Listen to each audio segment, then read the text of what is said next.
평생학교 시청자 여러분, 저는 변호사 임주혜입니다. 사실 요즘 과학이나 인문학에 대한 소양을 쌓아야 한다는 이야기들 많이 하지만요. 어쩌면 실생활, 생존에서 가장 중요한 상식이라 할 수 있는 법률 이야기는 전문가만 아는 영역이라 생각하시는 분들이 참 많아요.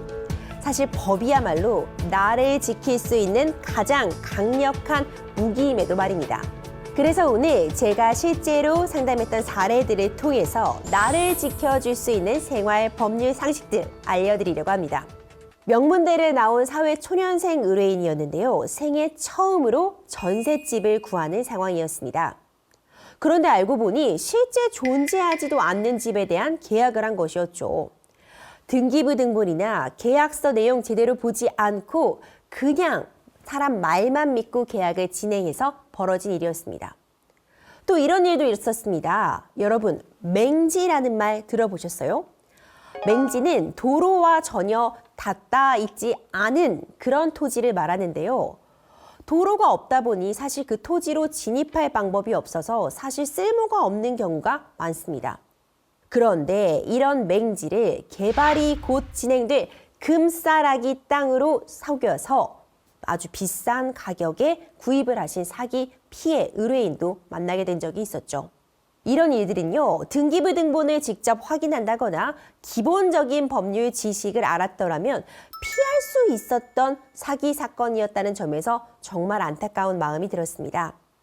뿐만 아니라 부동산 계약에서부터 투자 계약, 근로 계약 등등 모든 일의 시작과 끝은 계약이지만 사실상 대부분의 일반인들이 계약서 제대로 보지 않고 도장을 찍는다거나 등기부 등본 확인하지 않고 남의 말만 믿고 일을 진행하는 경우가 참 많죠. 자, 그럼 오늘 1강 시작해 볼까요? 먼저 요즘 뉴스에서도 정말 많이 나오는 이야기죠. 부동산 거래 문제입니다. 부동산 누구나 한 번쯤 그리고 자주 거래하게 되는데 일단 제일 먼저 기초적인 사항 어떤 부분 알고 가야 할까요? 부동산 매매 계약 또는 임대차 계약을 할 때 가장 중요한 것은 등기부 등본을 살펴보는 일입니다. 사실 등기부 등본이라는 말은 누구나 한 번쯤 들어보셨을 거고요. 확인해야 된다는 얘기도 알고 계시지만요. 제대로 이 등기부 등본을 어떻게 봐야 하는지는 알지 못하는 분들이 참 많은 것 같아요. 등기부 등본 도대체 어떤 내용을 살펴봐야 하는 걸까요? 먼저 등기부 등본이 무엇인지부터 살펴보도록 하겠습니다. 등기부 등본을 한마디로 요약하면 바로 부동산의 신분증입니다. 사람의 이름이나 거주지 등을 확인할 수 있는 우리의 신분증처럼 부동산 등기부 등본에서도요, 부동산의 위치, 종류, 구조, 면적 등의 현황이 기재되어 있습니다. 뿐만 아니라 가장 중요한 여러 가지 권리관계에 대해서도 기재가 되어 있기 때문에 부동산 등기부 등본을 통하여 부동산의 현 상태를 파악할 수 있는 거죠. 부동산 등기부 등본에서 가장 첫 번째 항목인 표제부를 보겠습니다. 첫 번째 표제부는 표지라고 생각하시면 쉬울 것 같아요. 부동산에 대한 기본적인 정보를 표시한 부분으로 부동산의 주소, 층별 면적, 크기, 용도, 규모 등 부동산에 대한 기초적인 내용들이 담겨 있습니다. 여기서 가장 중요한 부분은요. 그래서 해당 부동산이 어떤 형태, 구조, 몇 층이며 면적은 얼마나 되는지를 확인할 수 있는 거죠. 그러니까 투자자분들은 표제부에 담겨 있는 기본적인 사항을 토대로 내가 지금 계약하고자 하는 이 부동산과 일치하는지 여부와 만약에 투자를 권유받은 상황이라면 투자 상품 설명서의 내용과 다른 부분은 없는지에 대해서 이 표제부, 표지에서 확인을 하실 수 있습니다. 그 다음 두 번째 부분으로 넘어가 볼게요. 바로 갑구입니다. 갑구 정말 중요한데요. 소유권 그리고 소유권과 관련된 권리에 관한 내용들이 기록되어 있습니다. 그러니까 소유권, 누가 실소유자인지 이 부동산이 지금 누구의 소유인지를 이 바로 갑구에서 확인할 수 있는 거죠. 소유권과 관련해서 등기를 한 목적은 무엇이고 그 등기의 접수일은 언제인지 그리고 등기 원인이 무엇인지에 대한 확인이 가능합니다. 등기한 순서에 따라서 차례대로 나오고 있기 때문에요. 맨 마지막 부분에서 현재 부동산의 소유자를 확인할 수 있습니다. 현 소유자를 확인하는 건 물론이고 소유권 그리고 소유권과 관련된 권리관계인 가등기, 가처분, 가압류, 경매와 같은 사항들도 필수적으로 확인을 해야 합니다. 만약 이렇게 가압류, 가처분, 경매 등의 등기가 설정이 되어 있다면 소유권과 관련된 분쟁의 소지가 있을 수 있기 때문에 이 부분도 반드시 확인을 하셔야 합니다.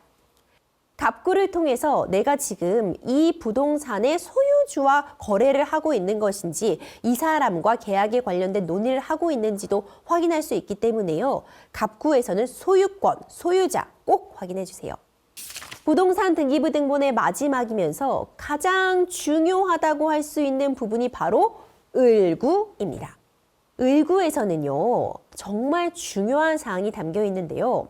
소유권을 제외한 부동산에 대한 물권적인 권리 전부가 모두 을구에 들어 있습니다.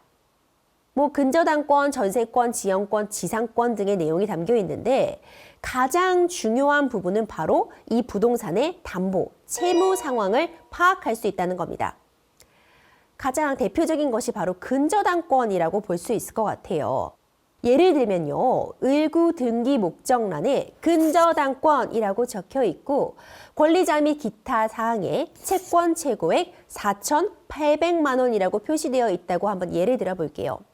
그렇다면은 이 해당 부동산은 4,800만 원의 근저당권이 탁 잡혀 있다는 뜻입니다. 즉, 건물의 소유주가 이 건물을 담보로 4천만 원을 빌리고 그 금액의 120%에 해당하는 금액에 대해 근저당권을 설정해 주었다고 이해할 수 있는데요.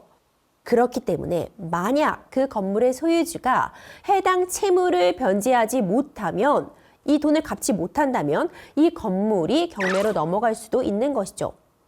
또 등기한 순서대로 순위 번호를 기재하고 그 순위 번호에 따라서 등기의 우열이 가려지게 됩니다. 즉, 그 저당권 중에서도 가장 먼저 등기된 것이 선순위, 그 이후에 등기한 것이 후순위가 되는데 이 순위에 따라서 다시 말하면 그 우선순위, 우열이 결정되게 되는 거죠. 만약 후순위로 지정이 되어 있으면 그 부동산이 제대로 돈을 갚지 못해서 경매로 넘어갔을 때 배당 순위, 경매를 통해서 그 돈을 나눠 갖게 되는 그 순위가 후순위로 밀려서 내가 근저당권을 설정해 놨어도 그만큼을 다 변제받을 수 없는 상황, 원금 손실이 야기되는 상황이 있을 수도 있으니 주의가 필요합니다. 또 내가 전셋집을 구하고 있는 상황이라면 만약 근저당권이 굉장히 많이 잡혀있는 집에 전세로 들어가게 된다면요. 내가 제대로 이 전세를 잘 들어가 있다고 해도 나중에 보증금을 돌려받지 못해서 만약 경매를 넘어갔을 때 내가 변제받을 수 있는 액수가 매우 줄어들 수 있기 때문에요. 근저당권이 지나치게 많이 설정된 집은 주의가 필요합니다. 사실 이렇게 등기부등본 보고 나서요. 임대차 계약서 작성할 때도 막막하기는 마찬가지입니다. 그렇다면 이번에는 임대차 계약서 작성할 때 주의사항 살펴보도록 할게요. 임대차 계약서라는 것이 사실 어떤 양식이 딱 정해져 있는 것은 아닙니다. 당사자의 의사에 따라 자유롭게 써도 되지만 대부분 통일된 양식을 쓰고 있어요. 법무부에서 마련한 표준 계약서 활용하시는 걸 추천드리고 싶습니다. 무엇보다 중요한 건 임대인의 신분 확인하는 거예요. 신분증과 등기사항 증명을 통해 임대인이 부동산의 소유자가 맞는지 등기부등본상 갑구에 표시한 소유자가 맞는지 확인하시는 거 필요하고요. 계약서에 꼭 들어가야 할 사항들이 있어요. 목적물이 되는 부동산, 임대차 기간, 보증금 및 월세의 액수, 지급 시기 이거는 꼭 확인하셔야 됩니다. 보증금, 계약금, 중도금, 잔금 등으로 나누어 지급하기로 한 경우에는 그 액수 및 지급 날짜도 계약서에서 반드시 표시가 되어야 합니다. 특히 계약서 말미에 특약사항을 적어두시는 경우가 많습니다. 이 특약사항에는요, 기타 모든 합의 내용을 기재할 수가 있거든요. 예를 들어 가압류나 근저당이 있는 경우에 잔금 전까지 말소를 해주되 해결되지 않으면 계약을 해지하거나 어떤 식으로 배상을 해주겠다는 내용도 이 특약사항에 정할 수 있습니다. 또 요즘은 사실 노후된 그런 아파트나 거주 시설들이 많기 때문에 어떤 방식으로 수리를 해주겠다는 내용 내지는 임대차 기간 중에 발생하는 누수나 공사가 필요한 부분에 대해서 어떻게 그 수리 비용을 정할지도 특약사항에 적고 있기 때문에 추후에 발생하는 분쟁들을 예방할 수 있기 때문에 특약사항도 꼭 꼼꼼히 챙겨주세요. 자, 그럼 1강 부동산 등기부 등본 확인하는 법과 임대차 계약서 작성하는 법 이제 좀 쉽게 다가오시죠? 여기서 마무리하도록 하겠습니다. 감사합니다.